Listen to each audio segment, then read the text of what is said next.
Guys, এই দিনটা ছিল আমার বিয়ের ঠিক 5 থেকে 6 দিন আগে, যখন আমি ফাইনালি সব প্যাকিং করছিলাম শ্বশুরবাড়ি কী কী নিয়ে যাবো কী কী নিয়ে যাবো না। এখানে অলমোস্ট আমার শ্বশুরবাড়ির জিনিসপত্রই সব আছে, এইগুলোকে আমাকে দিয়ে গেছিলো আশীর্বাদের দিন।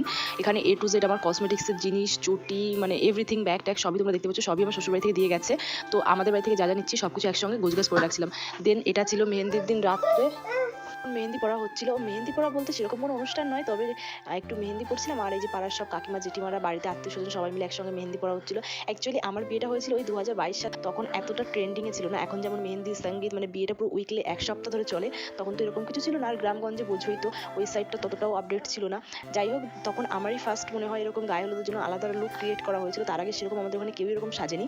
আর এখন তো সবাই সাজছে, বিয়ের আগের থেকে শুরু করে প্রি ওয়েডিং শ্যুট টুট এভরিথিং। তো এরপরে এই যে আমাকে সাজাতে এসেছিল, তো দিদি আমাকে সাজাতে এসেছিল অনেক আগেই, বাট আমি সাজিনি। আমি বলছিলাম একটু পরে সাজবো, এই করে করে অনেক টাইম লস হয়ে গেছিলো। তারপরে ফটোশ্যুটের জন্য যেখানে যাওয়ার কথা ছিল সেখানেও যেতে পারিনি। আর এই হচ্ছে আমাদের ফটোগ্রাফারের টিম, দেখো সবাই মিলে বলছিল এরকম ওরকম পোজ দাও, কিন্তু আমি এত ছবি তুলছিল, আমি পুরো পাগল হয়ে যাচ্ছিলাম। আমি বললাম না আর ছবি তুলবো না।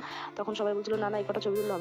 তো বিয়ের সব ভিডিওগুলো তোমাদের সঙ্গে শেয়ার করবো। এই চ্যানেলটা যেহেতু আমার নতুন, আর আগের চ্যানেলটা আমার ডিলিট হয়ে গেছে, তো আগের চ্যানেলে সব ভিডিও আপলোড করা ছিল। এইখান থেকে আমি যেটুকু পেয়েছি তোমাদের সঙ্গে শেয়ার করার চেষ্টা করেছি।